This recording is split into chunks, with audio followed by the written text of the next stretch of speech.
Hello guys, ito yung Enjoy. Kinonvert po natin siya sa multi-coin slot. So normally, pag binili nyo si Enjoy, 5 pesos or 10 pesos lang siya. Ang gamit nilang coin slot ay yung nagmi-mirror. So, kinonvert po natin siya.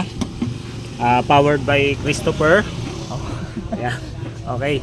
So, ito magpaparid tayo ng 12 pesos. So, gusto ko kasi 12 pesos yung kape ko, for example.